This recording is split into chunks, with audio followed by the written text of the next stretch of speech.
Today, we'll get into all the vicissitudes of the American economy. Are things going up? Are things going down? What the hell is going on? Plus, we'll get to a new poll showing where Americans agree and disagree, and a peace proposal on the table from the Trump administration with Russia and Ukraine. First, our Black Friday deal is here right now. DailyWire Plus annual memberships are 50% off right now. Be one of the very first to watch the Pendragon Cycle, Rise of the Merlin. Join today. Pay half price at dailywire.com/subscribe.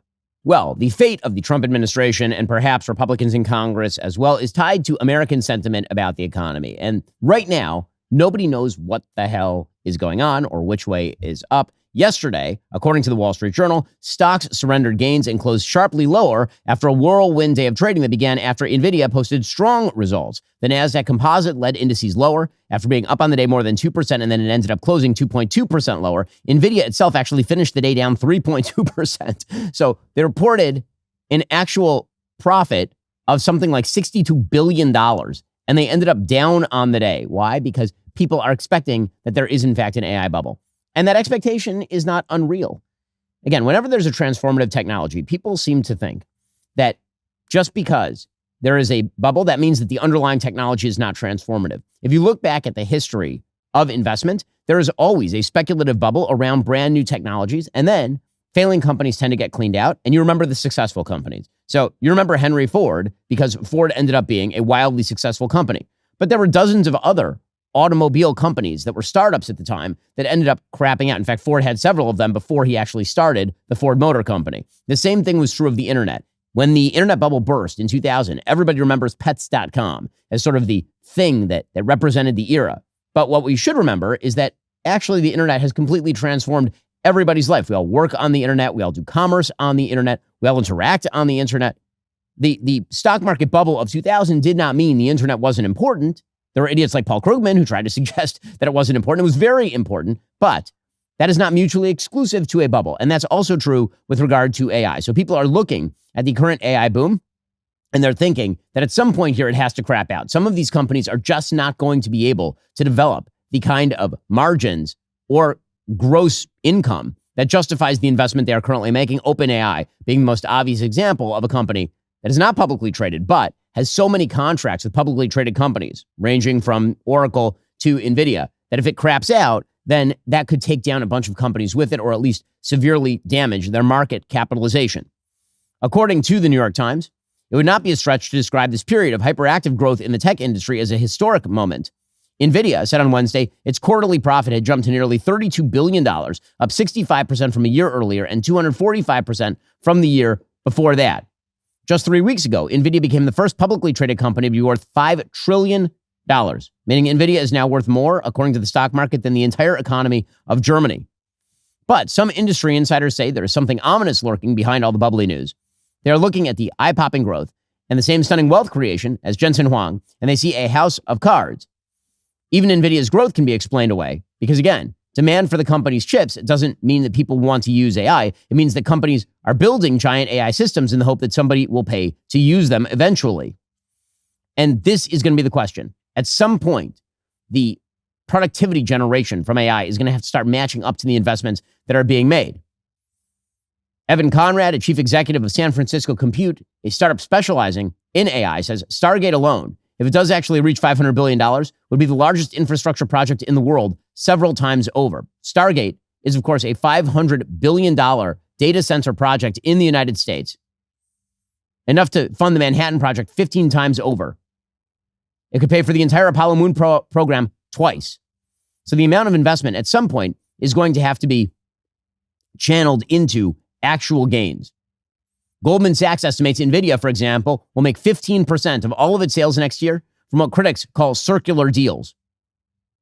And so people are betting on whether there's going to be an AI boom that justifies all this or an AI bust. And we don't know which way it's going, which is why people are freaking out. They're also freaking out because if AI does succeed, there will be some temporary job dislocation. There are a lot of jobs that will become obsolete. If you want to hear me discuss this with Matt Walsh, Andrew Klavan, Michael Knowles, go listen to our episode of Friendly Fire. It came out a couple of days ago. We discussed this at some length. The history of job creation is that the economy becomes more productive. You get nicer things for cheaper prices. You work fewer hours. Your grandparents were working many more hours than you work. But it also means that there is, with technological change, significant job dislocation, people losing the kind of jobs they've historically held, and then they have to find new jobs, retrain. One of the points that I made to Matt Walsh, who's very critical of AI, is that if you named the jobs that many people hold in today's economy to people living in 1997, when the internet was first really getting started, if people in 1997 said, hey, this is going to destroy a huge number of jobs. For example, if you're able to buy everything from Amazon, a bunch of small mom and pop shops might go out of business, which is true. So what's going to happen to those jobs? Well, they and their kids are going to end up doing online marketing, social media management. They're going to end up having small micro businesses that use shipping via Amazon, right? All these things would have been unthinkable in 1997.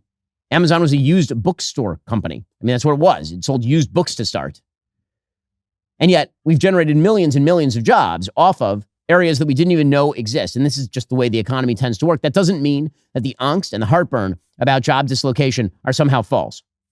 And so two things can be true at once. We can be in a transformative, amazing time for the economy, and the uncertainty can be real, and the concern can be real, and it can't all be alleviated by the government. And so right now you have a lot of uncertainty and dyspepsia. Now, it is also true that some of what is being sold in the news is just not really true. So for example, there's been a lot of talk about housing unaffordability. And it is true that housing is way less affordable than it was in, say, 2020 in just pure dollar terms. Why? Well, because we inflated the currency massively between 2020 and 2024. The inflationary policy that was pursued in bipartisan fashion, by the way, in 2020 during COVID, when we had a massive artificial shutdown and the government paid everybody to stay home, was then followed on in 2021 and 2022 by even more massively inflationary policy under President Biden. Now, what that led to is an increase in the price of pretty much everything, but particularly housing, because when people didn't know what to do with their money, they figured, I'm going to plow that into the housing market. Because historically, the housing market has been an excellent repository of wealth. The way that you got wealthy is you bought a house, and then if you got richer, maybe sold that house and bought another house that was bigger and kept upgrading your wealth level. That's what my parents did. I think what many Americans' parents did. It's what I've done myself. However, there's some myth making right now about the price of housing in the United States. So Zohran Mamdani wins in New York and he shouts about housing unaffordability. And of course, he's right. New York is really, really unaffordable. We talked yesterday on the program about many of the reasons that is. Regulations, rent freezes, all of that makes it really unpalatable to build new units in New York. And many of the units that already exist, it costs more to rent them out to somebody than it would be to keep them empty. Like the maintenance costs on it, the taxes on it actually cost more to rent than to just keep it empty. So you have 50,000 so-called ghost apartments in New York City. Okay, but this is also obscuring a simple truth. In many parts of the country, the prices in housing have been on the decline, not the incline. Already coming up, we'll get to some things people think about the economy that just are not quite true. First, it's the one time of year that Birch Gold Group gives away free gold with every single qualifying purchase. That's right. For Black Friday, when you convert an existing IRA or 401k into a tax-sheltered IRA in gold, Birch Gold will send free gold to your home for every $20,000 purchase. Look, gold started this year around $2,600 an ounce. By October, it was over $4,000 an ounce. Why? Global uncertainty. 2025 has been defined by trade wars. Central banks are pulling from the U.S. dollar as the global reserve currency, and military tension still continues to build. Gold thrives in times of uncertainty. That's why I bought more this year. And if you're looking to diversify your savings, Birch Gold can help you. Plus, now through November 28th, get free gold with a qualifying purchase. Just text my name, Ben, to 989898 to claim your eligibility and for a free info kit on gold. But your opportunity for free gold with purchase ends on November 30th, so don't wait. Text Ben to the number 989898 for full details. Again, text Ben to 989898 to get started. This opportunity ends November 30th. Also, I'm on the road constantly. Unfortunately, I'm covering news stories, political events. I'm just on the road all the time. Hard to stay healthy on the road. And nutrition is the first thing that goes out the window. Here's the thing. I have to stay healthy, not just for work, but the wife and the kids. That's why I started taking Balance of Nature's fruits and veggies supplements. These are the original whole food supplements, 16 fruits, 15 veggies, freeze-dried into capsules. As somebody who keeps kosher, I appreciate that they're kosher. So, I can use them. 100% whole food ingredients, nothing added that should not be there. When I'm rushing through an airport, I can take them with water. If I'm in the car between interviews, I can chew them. Sometimes I'll open up the capsules and mix the powder into my smoothies. That's a go-to for me. However my day is going, they go with me. Balance of Nature delivers the natural goodness of fruits, veggies, spices, and fibers, just as nature intended, which means even when I'm 2,000 miles from home, I'm still taking care of myself the way my family needs me to. Balance of Nature makes me healthier. It's easy to use. Go check them out right now. After years of research and development, they've created something that makes getting proper nutrition convenient for any lifestyle. Head on over, balanceofnature.com, get a free fiber and spice supplement, plus 35% off your first set as a new preferred customer by using discount code Shapiro. So I asked our sponsors and friends over at Comet, which is a project of Perplexity, have housing prices gone down in populous areas, leaving aside New York, Chicago, LA, and Seattle over the last year? And according to Comet, housing prices have declined over the last year in several populous metropolitan areas outside of New York, Chicago, LA, and Seattle, with the largest decreases seen mostly in Florida, Texas, and some southern and western cities. Now, what you'll notice about that is those are all red areas where, by the way, population is increasing. So when you have areas like LA or Chicago or Seattle or New York, where population is leaving and the housing prices are increasing, you're reducing demand, and yet somehow you are still having the prices go up. That is regulation. That is regulatory overreach. That is the rationale. According to Perplexity, according to our sponsors over at Comet, Austin saw median listing prices fall by nearly 15% over the last 3 years and about 6% year over year. Miami's prices have dropped 19% over the last 3 years and roughly 4 to 4.6% in the past 12 months. Why did this happen, by the way? Because when there was a gigantic rush during COVID to Florida and to Texas, then one of the things that happened is the housing prices went up, right? Same supply, higher demand, higher prices.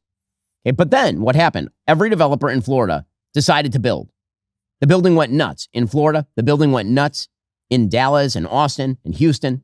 And so now there's more inventory. And then the demand slacked a little bit. Now the prices are down.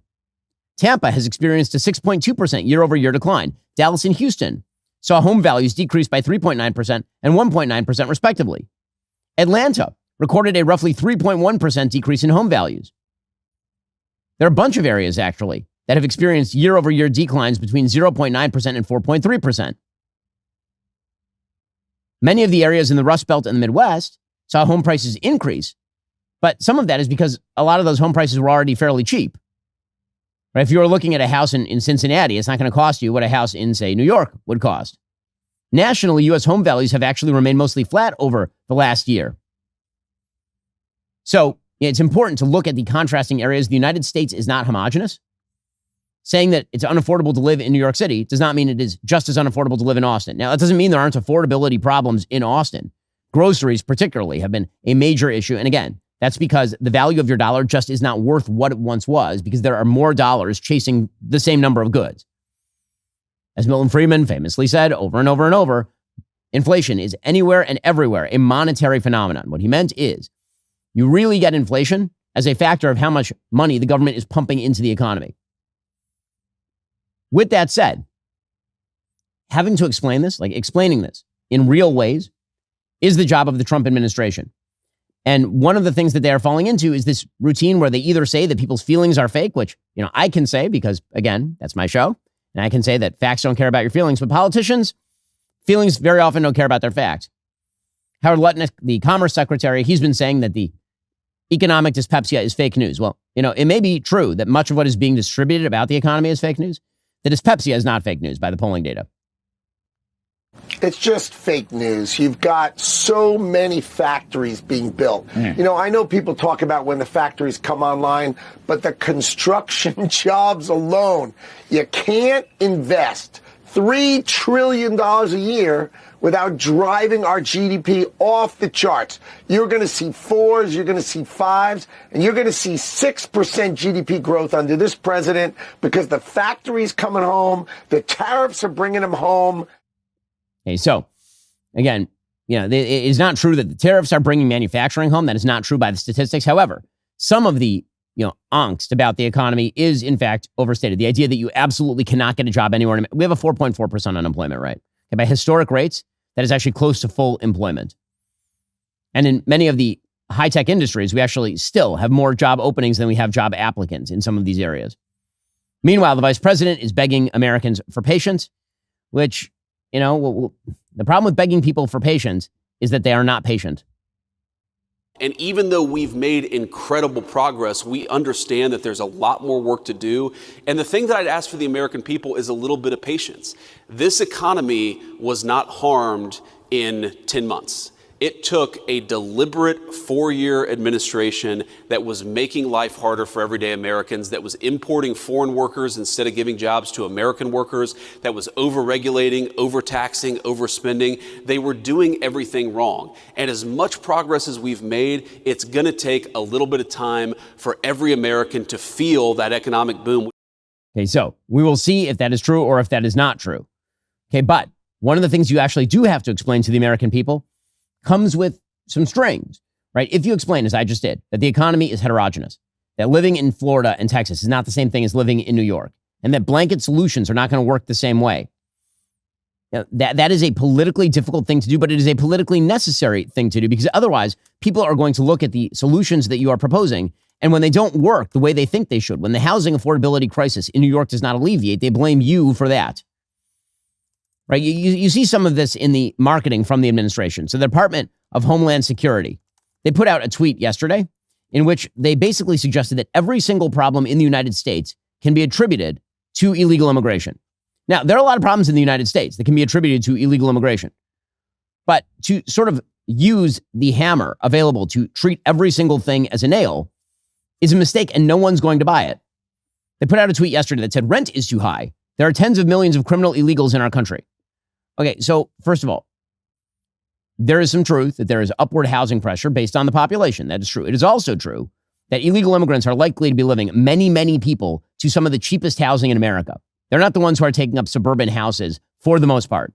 Groceries cost too much. There are tens of millions of criminal illegals in our country. Again, higher demand is true, but there aren't enough jobs. There are tens of millions of criminal illegals in our country. Women don't feel safe walking down the street. There are tens of millions of criminal illegals in our country. Okay.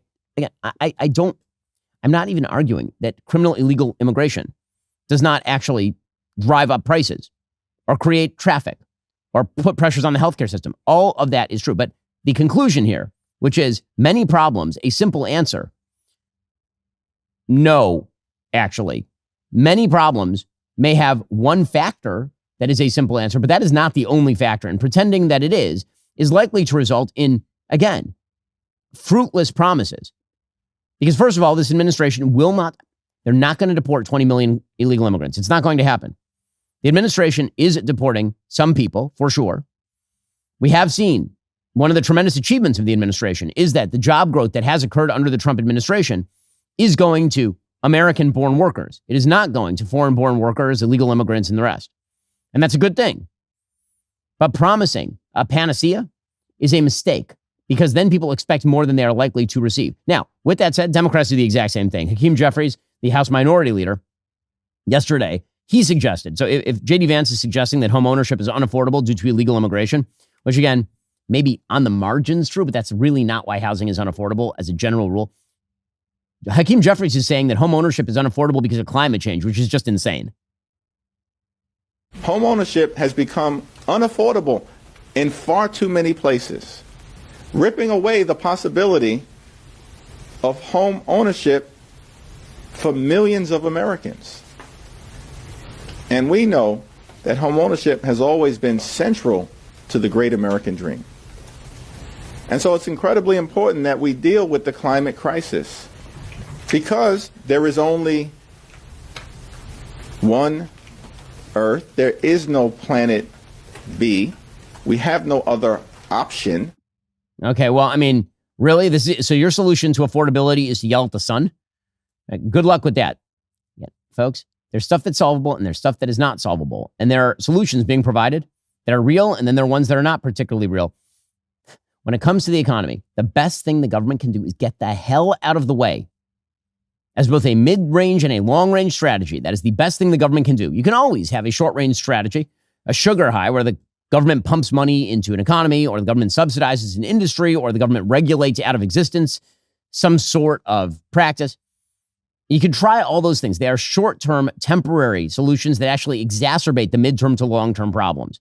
And until somebody in politics says the truth about the way the free markets work, things are likely in the midterm and the long range to actually get worse, not better. This is the thing. Many of the solutions that Trump is actually pursuing are free market solutions.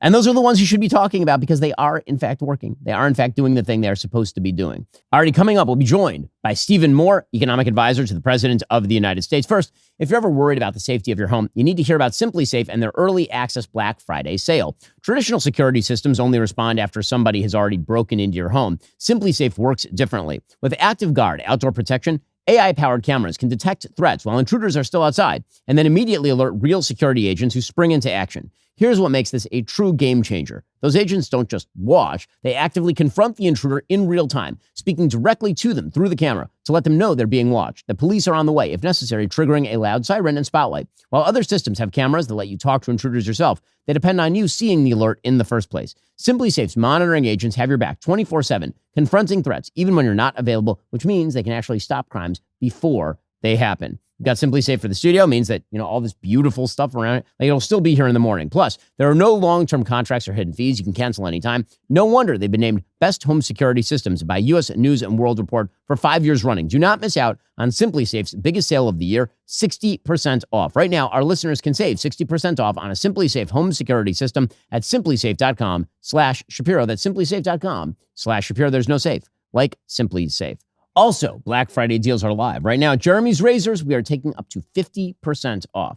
You want a full year of shaving? $49.99. That's it. No games, no virtue signaling, just a damn good razor that works. And if you're ordering over $100, free shipping. These razors are built for men who don't back down, guys who show up, work hard, and refuse to cave to the nonsense. Head on over to jeremysrazors.com right now. Don't wait. Black Friday will not last forever, but your commitment to not funding those woke corporations, that is permanent. jeremysrazors.com. Behold this. I show you the Precision 5 razor. See this right here? This could be arriving in your mailbox very, very soon if you head on over to jeremysrazors.com. And inside, an amazing shave awaits. Go check it out, jeremysrazors.com. Joining me on the line to discuss is Stephen Moore, former economic advisor to President Trump and co-founder of Unleash Prosperity, an organization dedicated to educating policymakers and the public about government policies that have been proven to maximize economic growth. Of course, he's the host also of the More Money Show. Stephen, thanks so much for taking the time. Really appreciate it. Hi, Ben. Thanks so much for having me. So let's talk about the state of the economy. Honestly, I feel like everybody is confused and bamboozled about what is happening in the economy right now. There are a lot of different cross currents that are sort of competing for supremacy. Why don't we start with where we are just generally in the economy? Do we have a good economy? Do we have a bad economy? Do we have an unsure economy? Where are things right now? Well, you just used the word bamboozled, and I like that word a lot to describe what's going on in terms of the media perception of the economy and frankly, a lot of Americans. So let me start with the very big picture, if I may. And one of the reasons I love doing your show in particular, Ben, is because you're reaching an age group that I don't speak to very often. That is young people. I know that because my two sons are big, big fans of yours. So first of all, my advice to young people is stop complaining, stop whining. What are you whining about? This is the greatest time ever in the history of the world to be alive. And this is the greatest nation in the history of the world to be in. And so the opportunities are abundant today. The average young person is going to have a living standard that is double the living standard of my parents. So stop complaining. The jobs are out there. Look, I know there's some, a little bit of contraction in the job market right now. But look, when I graduated from college, we had a 10% unemployment rate. We had 15% inflation. It was a terrible situation.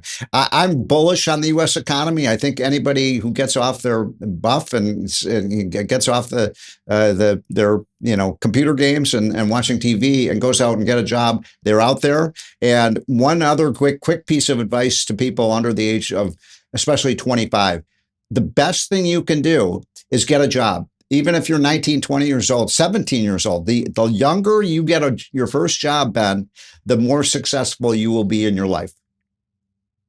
So let's talk about some of the issues that people are themselves apparently feeling and talking about. The big one, of course, is the continuation of inflation. Obviously, the rates of inflation have come down radically under President Trump. And the thing that I keep talking about on the show is that it is true that President Trump has sort of stabilized the inflation rate. But the thing that people are comparing the prices to are not the prices last year. What they're actually comparing the prices to in their heads are prices from 2020. And those prices are just not coming back because the only way to get those prices to come back would presumably be an actual economic downturn involving significant unemployment because We blew too much money in the economy. Unless you're going to suck amazing amounts of money out of the economy, those prices are basically going to stay where they are. And that is, in fact, Joe Biden's fault and not President Trump's fault. Well, okay, good point. So first of all, let's address the first point that you make, which is that we just did some numbers at Unleashed Prosperity, starting from the beginning of the pandemic, COVID, to today, 87.5%. Almost 90%, 87.5% of the inflation that you're feeling when you go to the grocery store, when you pay your rent, your utility bill, your medical bill, 87.5% of that happened under Biden, not Trump. And Trump is right to say, look, I inherited this inflation mess. I didn't cause it. In his first, just some numbers, in Trump's first term, his first 4 years in office, the inflation rate was 2%. Biden comes in 18 months after entering office, the inflation rate's 9.1%. And over the average of his presidency was about 5 to 5.5%. Today, the inflation rate is, somewhere between 2.5% and 3%. Now, that's a little too high. We want to get it down to the Fed target, which is 2%, which is the sort of rate of growth of the overall U.S. economy. But Trump is right to say, look, I didn't cause this crisis. And especially, by the way, Ben, in the case of healthcare, where if you really want to see a villain here for the high cost of living, look at President Barack Obama, who said that his signature achievement as president was to pay, you remember this, they passed Obamacare. And people like me said this is going to blow a lid off of spending. It's not going to work. It's going to bankrupt the country and bankrupt the healthcare system. And that's exactly what has happened. Obamacare has led to a doubling to tripling of healthcare prices in the last 15 years. Thanks a lot, Barack. You did a great job. So, there are some other questions with regard to inflation that I have. And one of them is the president has constantly called for a lowering of the interest rates. And to me, I'm talking with investors, it doesn't seem like there is a lack of liquidity in the economy. Typically, you lower the interest rates when there's a lack of liquidity, when it feels like there's an economic contraction that's happening. You're not going to lower the interest rates when the economy is running hot and when the stock market continues to churn and when the inflation rate is still riding about 50% higher than the Fed's target rate. By the way, I'm a Vienna School guy, so I think that the inflation rate target should actually be 0, not 2%. But, okay, putting that aside, I can live with that. The attempts to push the Federal Reserve into lowering those interest rates, as though what we really have is a problem of spurring liquidity and consumption. Why is the president still pushing that? Wouldn't he be better off at this point basically just saying, listen, the Fed policy is what the Fed policy is, and let's work on deregulation and freer trade, for example? So let me put this in a big, broad perspective, because I'm what you call a supply sider with Art Laffer and Larry Kudlow and Ronald Reagan and Steve Forbes. And the reason they call us supply siders is that we believe that the best solution for almost every problem in the economy is to grow the economy, increase the supply of goods and services, increase production, because it's very simple. And it's amazing how many even PhD economists don't understand this universal truth. Ben, if the economy produces more apples, what happens to the price of apples? Price drops. They go down, right? So if you want less inflation, produce more. And in fact, even you sort of we're saying, well, maybe we're going to need, a recession to lower prices. That's not true. The way you bring down prices is to produce more and get people working and getting people to produce more. That's point number one. Point number two, I believe that there is way, way, way too much emphasis in Washington and Wall Street on what the Fed is going to do. The Fed does not control the interest rate. Let me say that again. The Fed does not control the interest rate. You said you're an Austrian economist, so the interest rate is set by the law of supply and demand for credit. And so all the Fed controls is the overnight interest rate. Do you borrow at the overnight interest rate? No, you don't. I don't. Almost nobody does except for banks. No. And so my point here is that, and even Trump, and I love Trump. I'm a Trump guy. I was one of his advisors. I think he's been an amazing president, but he's wrong on this. Whether the Fed lowers or raises interest rates is not going to necessarily affect the mortgage rate of the 10-year Treasury bill. And I'll give you evidence of that, Ben. Back when Biden was president, the Fed lowered interest rates 3 times in 2024. And what happened to the mortgage rate? They went up. It went up. So why is that? Because what affects the long-term interest rate is what we call inflationary expectations. That if you believe, let me keep this very simple, Ben. If you believe that the inflation rate is going to be 5%, are you going to lend me money at 3%? No, that'd be idiotic. Right. Well, that's sometimes a lot of idiotic thinking in Washington. We got to grow our way out of this. I'm very proud of the fact that because of so many of Trump's great policies on reducing taxes, reducing regulations, producing more energy, we are seeing we're starting to see the inflation rate go down, and we've achieved almost 4% economic growth. That's a phenomenal rate of growth over the last 6 months.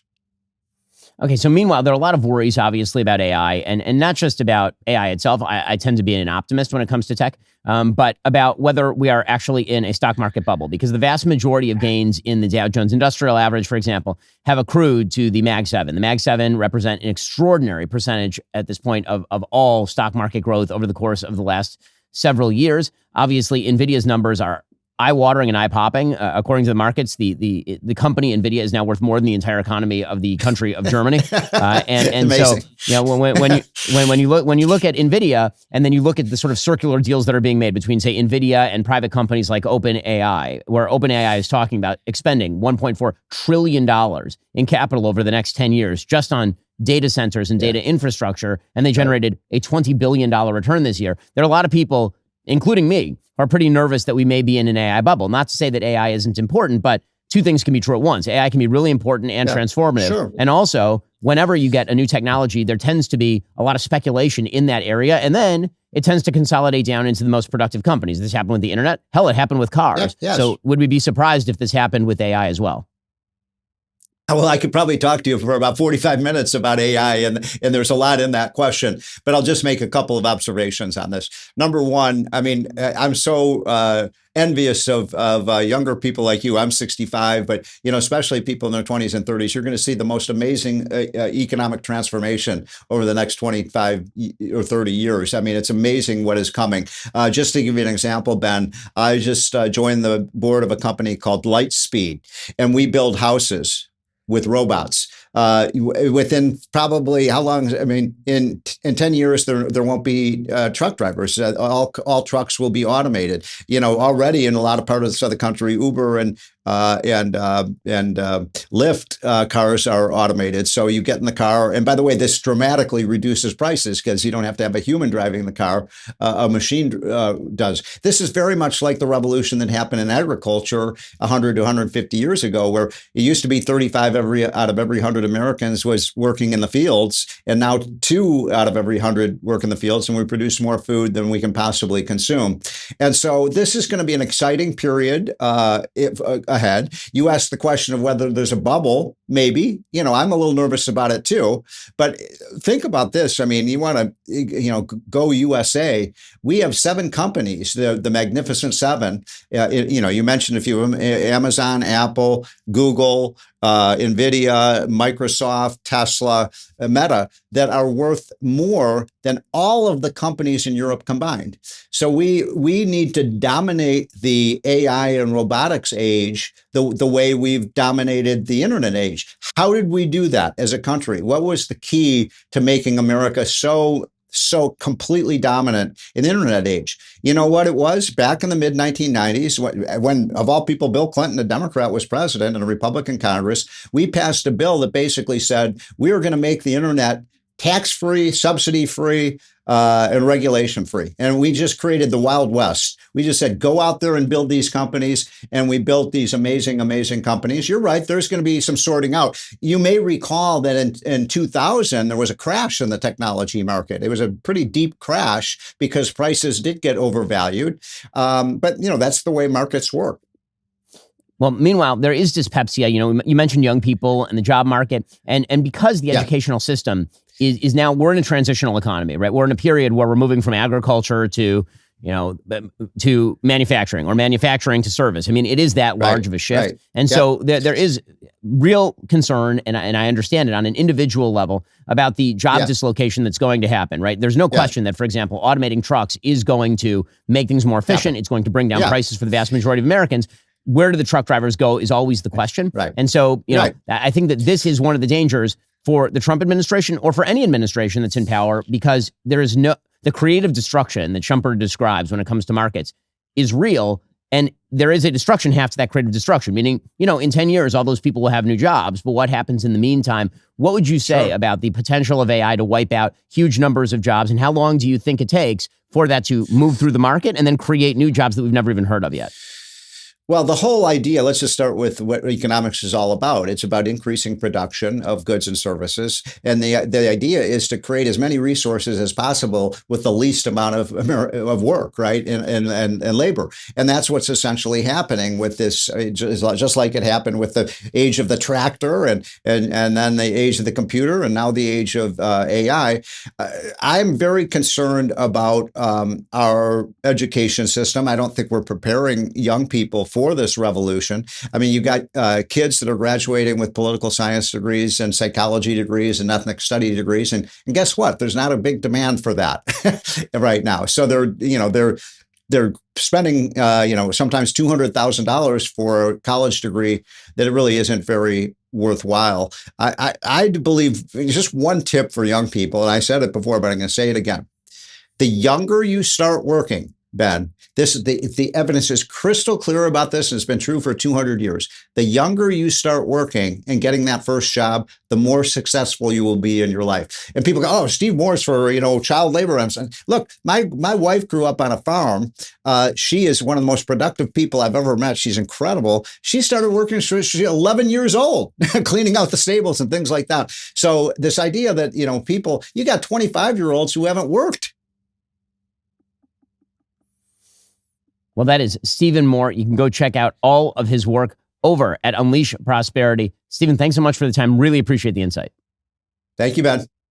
Alrighty, coming up, Zohran Mamdani headed to the White House. How will that go? We'll get into it. First, our best deal of the year. It's happening right this very instant. DailyWire Plus memberships are 50% off.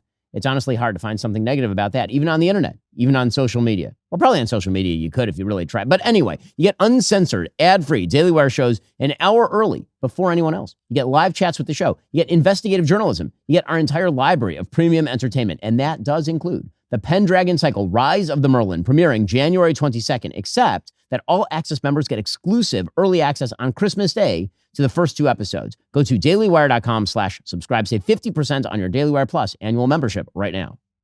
Okay, well, some of this is likely to come to a head today when Zohran Mamdani, the communist mayor of New York, is to arrive at the White House. That is happening around 3 p.m. today. Apparently, they're going to be meeting behind closed doors, so it won't be one of those open sessions like with Vladimir Zelensky earlier in the year, which would have been the most amusing form of all of this. Zohran Mamdani says he wants to speak plainly to President Trump about affordability. This is according to the New York Post. Mamdani gave a City Hall Park news conference on Thursday. He said, "I have many disagreements with the president. I believe we should be relentless and pursue all avenues and all meetings that could make our city affordable for every single New Yorker." Well, I mean, he could start by resigning. That would probably be the best way to start making it more affordable to live in New York.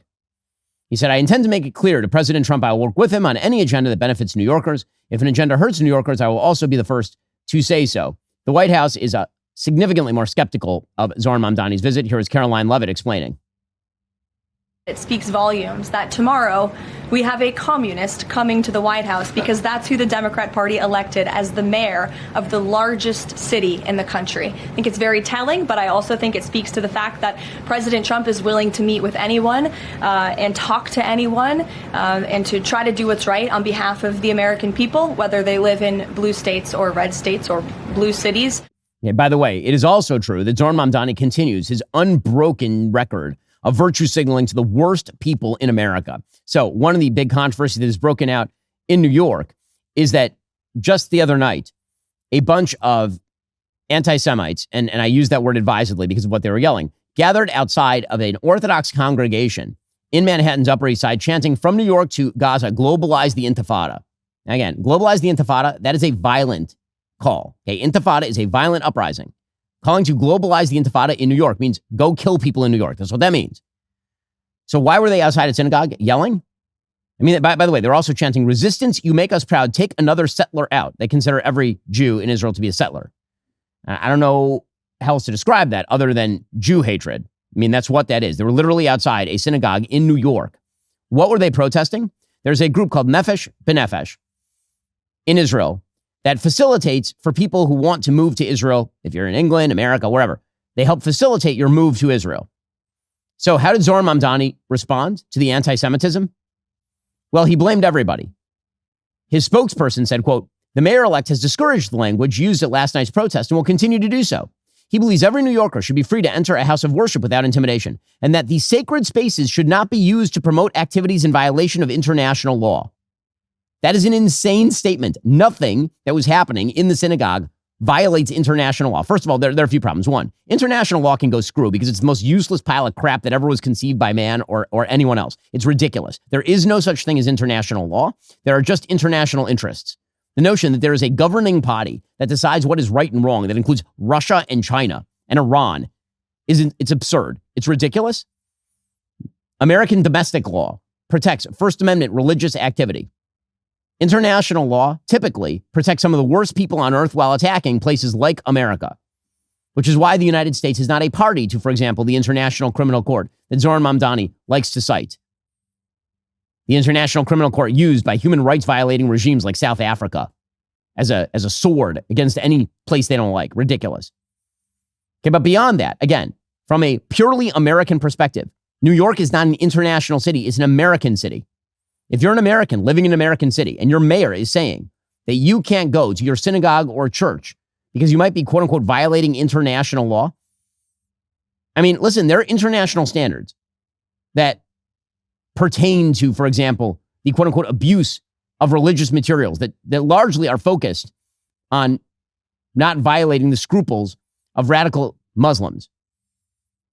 There are in fact bodies that prosecute acts like that under hate speech. Is that something that we're going to do in the United States because Zohran Mamdani says it violates international law?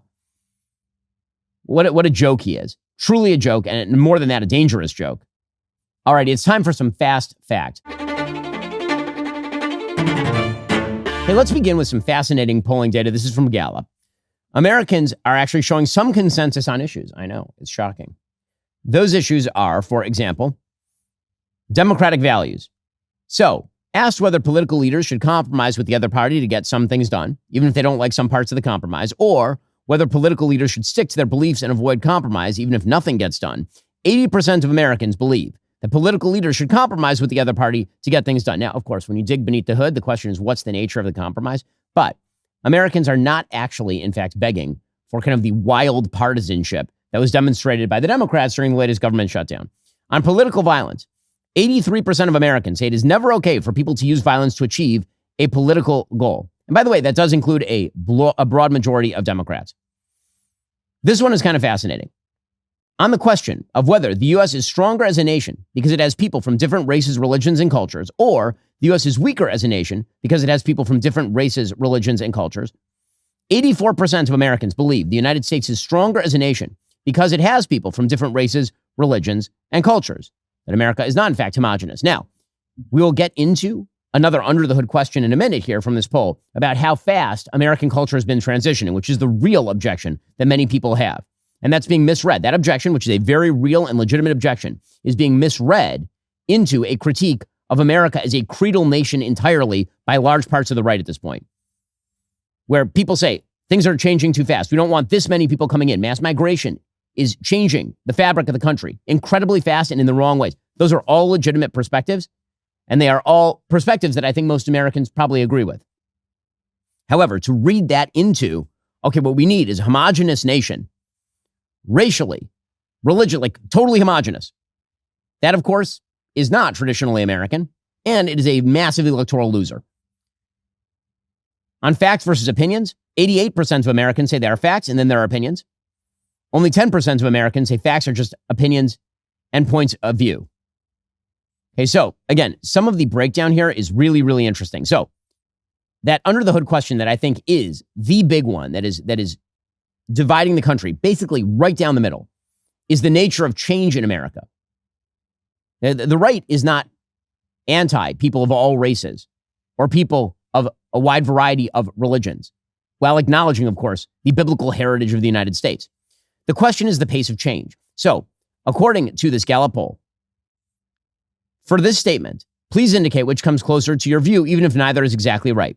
Over the past 25 years, cultural changes in U.S. society have happened too fast or cultural changes in the United States have happened at a reasonable pace over the course of the past 25 years. So that answer is 49-49. 49-49, right? Literally half and half. Half Americans think things are moving too fast. Half Americans think that things are moving kind of reasonably. The age breakdown is that as you get older, people think things are happening too fast. Democrats overwhelmingly think that things are happening at a reasonable pace, 2-1. Republicans, 2-1, think that things are happening too fast. Independents are split exactly 50-50. This is the nature of the division in the country. This is the nature of the division in the country. But here's the thing. There is no one complaining that the change is happening too slowly. Okay, that is the real key to this poll. No one is saying that the change is happening too slowly, that we need to accelerate the pace of change in the United States. No one is saying that. Again, that's fascinating, because what that means is that the sort of radical left, which wants to accelerate change, is not going to be popular, and a radical right that also wishes to radically decelerate, like change in the opposite direction or to a place that America never historically has been, that is not what Americans want. Virtually all Americans believe either that the pace of change is about right or that's moving too fast. Americans are an incremental people. We are not a radical change people. That is not what we are. Okay, another basic split among Americans is whether people are responsible for their own needs on a basic individual level or the government is responsible for making sure the basic needs are met. Directly 50-50. Directly 50-50 again. Democrats, 70-30, believe that the government should be responsible for making individuals' basic needs are met. Republicans, 72-27, believe the opposite. So despite the sort of populist movement believe that they can just side with the Democrats, most Republicans do not believe this. Republicans are still pro-free market and individual responsibility. This is, in fact, a hallmark of conservatism. And the bizarre attempt to sort of retcon conservatism into a left-wing social democratic populism from Wisconsin in 1918 is bizarre, for sure. By the way, independents are split right down the middle. Slightly more independents believe that people should be responsible for maintaining their own basic needs than that the government should be. Okay, meanwhile, again, the bottom line is that there is discord here, but this is the Overton window. Okay, the Overton window in America, meaning the place of kind of rational discourse, is in the middle of all of this. There are a lot of open questions to be left there, but there are a few things that Americans are pretty clearly rejecting overall. 1, political violence. 2, the idea you should never talk to or work with anybody on the other side of the political aisle. And 3, radical, fast change. Radical change. Americans don't love it. They are not in favor of it. They certainly don't want things accelerating from here. So any accelerationism from either side is likely to be rejected by the American people. Okay, meanwhile, our media are very much focused on accelerationism and partisanship and exacerbating it. And again, this is not to avoid blame for partisan politicians who also do it. But I have to say that things are increasingly stupid here in the United States. They're truly stupid. So yesterday, the big story of the day was a rather stupid story. It was led off by a bunch of Democrats. We put up their video yesterday. This is a bunch of Democrats ranging from Senator Alyssa Slotkin of Michigan to Representative Jason Crow of Colorado, calling on members of the military to disobey illegal orders. Now, we should note what this is and what it isn't. There's what it says, and then there's what it implies, and now we're playing in the dumb space between them. So, what it actually says is not illegal. Telling people they don't and cannot obey illegal orders, that of course is true. Duh. Right? If somebody gives you an order to go mow down a bunch of school children for no reason, and there would be no reason, if someone tells you to go do that, then you have to disobey that order if you're in the U.S. military, obviously. Okay, so the question becomes why they filmed that video. And the answer is because the implication is that the Trump administration is routinely giving illegal orders, and thus you should just disobey the Trump administration. So, once again, we are living in stupid land, where Democrats will interpret this video as saying nothing new, and Republicans will interpret this video as saying that members of the military should disobey legal orders, not illegal orders. Here is the video. Like us, you all swore an oath to protect and defend this Constitution. Right now, the threats to our Constitution aren't just coming from abroad, but from right here at home. Our laws are clear. You can refuse illegal orders. You can refuse illegal orders. You must refuse illegal orders. No one has to carry out orders that violate the law or our Constitution. We know this is hard and that it's a difficult time to be a public servant. But whether you're serving in the CIA, The Army, Our Navy, the Air Force, your vigilance is critical. and know that we have your back. Okay, so this pissed off President Trump, I think kind of justifiably, because the implication is that President Trump is routinely giving illegal orders, which of course is not true. Well, that then caused the President of the United States to put out a statement on Truth Social in which he said that these lawmakers were guilty of what he called, quote, seditious behavior punishable by death. Which, I mean, is that true? No. I mean, no. And there's not a court in America that could convict them of seditious behavior punishable by death. Right? That is actually not seditious behavior punishable by death. You may say that it is seditious behavior, but saying it's punishable by death means like a legal violation. They would have to go to trial. You'd have to make the claim that they were actually inciting treason against the government. Okay, by the way, unlawfully failing to follow an order is not, in fact, punishable by death, even in the United States military. He wrote, quote, each one of these traitors to our country should be arrested and put on trial. Their words cannot be allowed to stand. An example must be set. Now, here's the thing about President Trump. We're all used to this by now. Are we going back to 2017 when everybody just went nuts with their hair on fire about the crap that he was putting on, at that time, X, or what was called Twitter at the time? Like, we've done this before. These sort of bizarre news cycles where Trump says something that is uncalibrated, to say the least, and then everybody runs around like a chicken with their head cut off. Can we just point out, Trump is not actual. I understand that now we're doing the reverse, right? Democrats are going to read that comment. They're going to say, he is literally calling for them to be arrested and put on trial and executed. And if you read the language, that is literally what he is calling for. And then there's the reality, which is Trump is not going to do any of that stuff, which we all know, obviously. When Caroline Leavitt was asked if President Trump wants people executed, here's what she had to say at the White House. Just to be clear, does the president want to execute members of Congress? No. Let's be clear about what the president is responding to, because many in this room want to talk about the president's response, but not what brought the president to responding in this way. You have sitting members of the United States Congress who conspired together to orchestrate a video message to members of the United States military, to active duty service members, to members of the national security apparatus, encouraging them to defy the president's lawful orders. Okay, so again, the answer that matters there is the beginning, where she says, no, he doesn't want people executed. Democrats, of course, decided to jump on this and then make hay out of it, as one would. So apparently, Democrats put out a statement from Mark Kelly, Alyssa Slotkin, Jason Crow, Chris Deluzio, Maggie Goodlander, and Chrissy Houlihan, who are the people in the video, in which they said, what's most telling is that the president considers it punishable by death for us to restate the law. Our service members should know that we have their backs as they fulfill their oaths to the Constitution, an obligation to follow only lawful orders. It is not only the right thing to do, but also our duty. So they're going to, rely on the literal thing that they said, which, again, understandable. And they're going to avoid the implication of what they said. This is what Representative Crow had to say in his own defense. To be clear, we are not calling on folks right now to disobey any type of unlawful order. Right? There is very real and deep concern about what this president has threatened to do over and over again. There are 3 more years left of this administration. If we are not talking about this and having a conversation about it and demystifying this conversation, then we are not fulfilling our duty.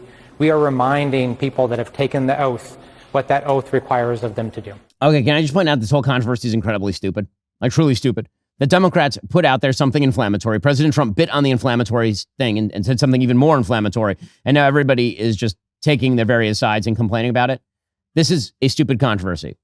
Okay, it's a stupid controversy that was generated by the left predominantly. President Trump, again, went too far in his comments, which, I know. We've seen him for 10 years. Come on. Okay, and then everybody went nuts in response. Okay, now, there's sort of a parallel stupid story, and that is that the president and vice president were not actually invited to the funeral for Dick Cheney. So I have a rule about funerals. The family gets to invite who they want. That's my rule about funerals. Nobody gets to make a claim that they should have a seat at somebody else's funeral. That's really, really silly. Now, I have a critique of who the Cheneys invited to the funeral. It actually has nothing to do with Trump and Vance. Yeah, I totally understand. If you are Dick Cheney and you opposed Trump and Vance, and Trump and Vance routinely attacked Liz Cheney, and Liz Cheney has a horrible relationship with Trump and Vance, I totally get that. Your dad is dead and he's in the box in front of you on the stage. You don't want to be looking over and seeing the people who basically destroyed your political career and who you attempted to foster impeachment charges against in President Trump or go after him post January 6th. Like, I totally get that you don't want that at the funeral, right? I mean, just on a human level, you understand that. I think the bigger question here is why, for example, President Biden was invited. Because if you're talking about somebody who helped destroy Dick Cheney's legacy, one of those people would be Joe Biden, who as vice president was very much in favor of the precipitous withdrawal from Iraq that led to the loss of some of the gains that had been actually made in the late stages of the Bush administration with the 2007 surge. And then also it was Joe Biden who presided over the complete collapse of American support in Afghanistan, handing the entire country back to the Taliban. So, yeah, I have more critiques of the Cheney family for inviting Joe Biden than I do for the Cheney family inviting and not inviting Trump and Vance. But, you know, the right is going a little bit nuts over this. I don't know. I'm just not there. I'm just not there. When it comes to funerals, basic rule, you get to invite who you want. Joining us in studio is Michael Whatley. He most recently served as chairman of the Republican National Committee after President Trump asked him to help lead the party's 2024 efforts. He also previously served as the North Carolina Republican Party chairman. Now he's running for Senate in North Carolina. Michael, thanks so much for taking the time. Really appreciate it. It's great to be on with you. Thank you. So your race, I think it is not an exaggeration to say that in 2026, it may be the most important race in the country. The amount of money that's going to flow into this race is extraordinary. It is a purple state with an open seat. Tom Tillis is stepping down from that seat. So how does the race look? Why is this race so important? Well, the race is so important because North Carolina is a true bellwether state. You know, it's one of the 7 battleground states that we fought in 2016, 2020, and 2024. And it is very close. Like you said, it's a purple state. We're 30% Republican. We're 30% Democrat. We're 40% unaffiliated. So it's true purple. And as North Carolina goes, I think, honestly, the Senate can go. And when you talk about having a hold, you know, we talk about a 3-seat majority in the Senate right now for the Republicans.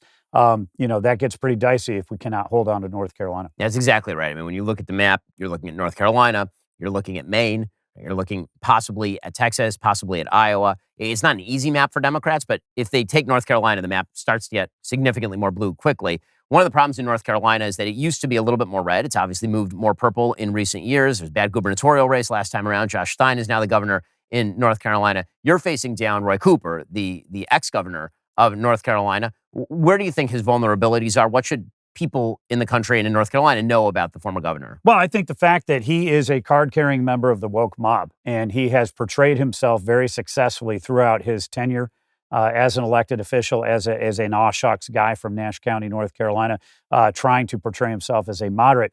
But the fact is that this is a guy who has a record that is out of mainstream with North Carolina, whether it's on crime, whether it's on, you know, the budgets and tax cuts and the economy, or it's on, you know, any number of other issues where he is out of the mainstream. But we need to spend the time prosecuting that case and letting people know about his record. So when you talk about his record and in specific, you know, what went wrong under his tenure in North Carolina, what do you think are sort of the big points that the people need to know? Sure. Well, when you think about how you win in a state like North Carolina, right, or really any battleground state around the country, what we did with President Trump was we made it sure that everybody understood his agenda, which was to rebuild the economy, to restore our borders, and to make sure that America is respected again around the world. What that translates to in North Carolina is you need economic policies that are going to create jobs and raise wages. We need tax policy, trade policy, and regulatory policy that are going to help our small businesses, our manufacturers, and particularly our farmers. So we're going to go out and we're going to work on that all day long. We also have more men and women in uniform and veterans than any other state in the country. So being able to ensure that they have what they need to protect our interests and allies around the world is going to be extraordinarily important for us. And in this particular race, we really want to spend a lot of time focusing on the fact that the highest and most important function of any government is protecting its citizens. And we have a governor who has not only vetoed legislation which would force sheriffs to honor ICE detainers and move criminal illegal aliens out of the state, he also issued an executive order while he was governor that created cashless bail, created pretrial release, and really emptied the jails. And so we have a revolving door with criminals right now, with violent criminals in North Carolina that has caused a huge problem. Many people recall that video, the horrific video from Charlotte Light Rail, where Irena Zarotska got off work at 11:30, beautiful young lady, gets on the wrong rail car, sits in the wrong seat, and the guy behind her just horrifically slit her throat and killed her. That guy had been arrested, DeCarlos Brown Jr., 14 times and released 14 times under Roy Cooper's soft on crime policies. It is so prevalent. We actually on the campaign started a digital campaign called Mugshot Mondays. And every week we highlight somebody who's been arrested and released 50 times or more in North Carolina. That's absolutely unacceptable.